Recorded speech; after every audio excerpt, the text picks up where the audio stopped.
Hi, my name is Kyle Poteet, and today is May 5th, 2020. Just yesterday, I got a check in the mail for $1,458. Normally, that would be great news to me, but this check was the money that Stockton was given back to me due to the housing being closed.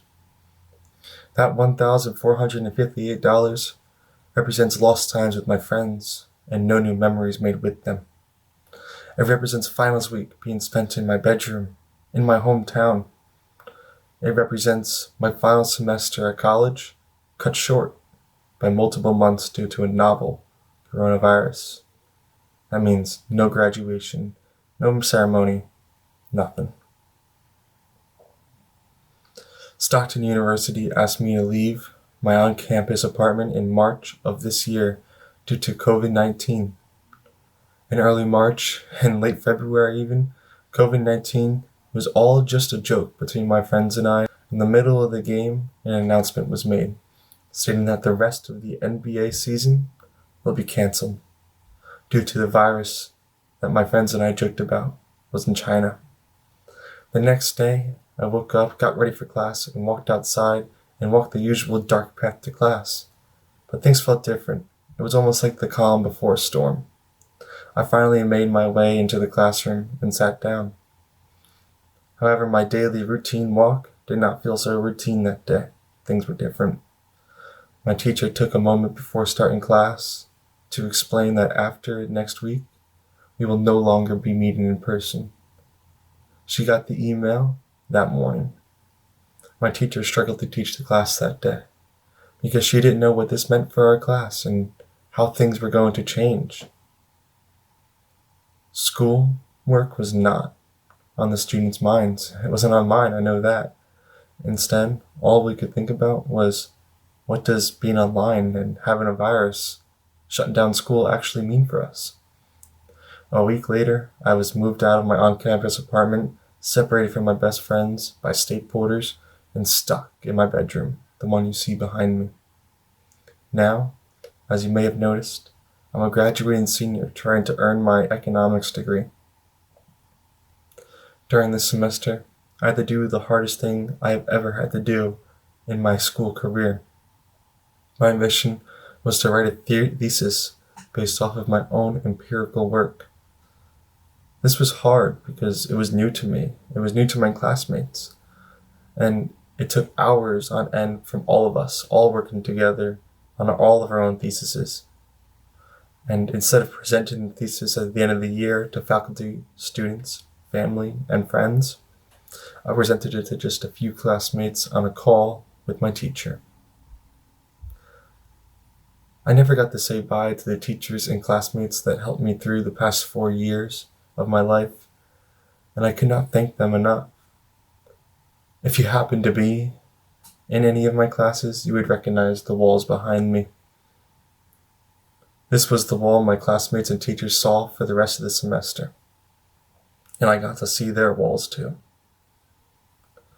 Being home in North New Jersey, usually I have plenty to do. However, due to coronavirus or COVID-19 and the social distancing rules in New Jersey, things have been very, very isolating. No more going to movies, no more going into a bar or into a restaurant for a date with my girlfriend. Instead, I'm in my room, waiting and waiting, as is everyone else, as are you. My mother and father are working from home, and this pandemic has been hard on their companies, and job security is no longer being taken for granted. The elderly in my family are no longer being visited, and it's all for their safety. My grandfather lives on his own, and no one is coming to visit him. My grandmother, she was supposed to fly up from Florida this week to come see me walk in graduation, but she is no longer coming to visit. Instead, everyone is isolated in these coronavirus times. Just in my town alone, there are businesses shut down, parks are closed.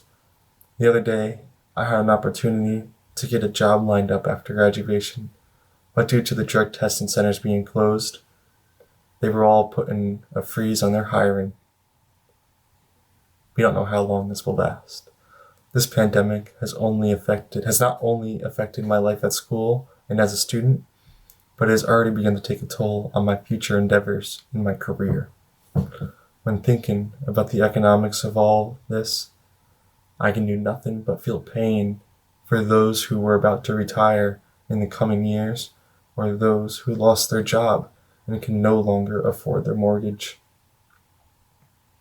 This is so much stress added to the elderly population or those who've lost their jobs, and it cannot be good for their mental health.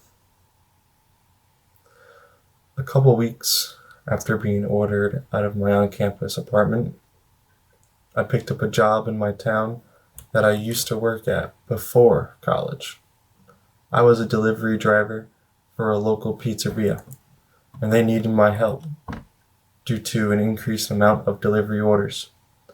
The people I was delivering to were nurses, teachers, and more people that were just as essential as everyone else.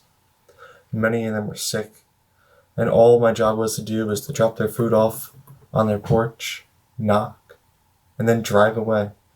A job I used to love because of all the person-to-person interaction had its best part stripped away. Now, I'm speaking here in the past tense on purpose. Just the other day, we got bad news. News came in that a 17-year-old boy who works as a driver, just like me, was sent into the hospital, and he has been there for several days now. The pizzeria was obligated to close its doors.